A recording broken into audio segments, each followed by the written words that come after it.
অন্ধকারে এক অতিকায় দানবের মতো দাঁড়িয়ে আছে। কে কে ওখানে?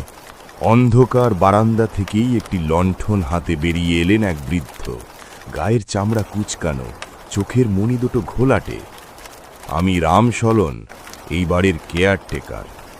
আমি অনির্বাণ, কলকাতা থেকে এসেছি। আপনাকে তো চিঠি দেওয়া হয়েছিল।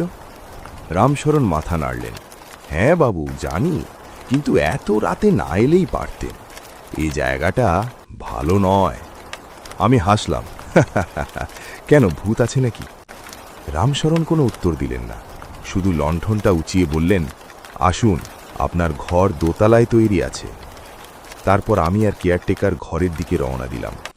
বিশাল হলঘর, মাঝখানে ঝাড় লণ্ঠন ঝুলছে, যাতে ধুলোর পুরো আস্তরণ।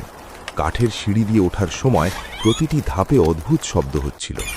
আমাকে দোতলার দক্ষিণ দিকের একটা বড় ঘরে দেওয়া।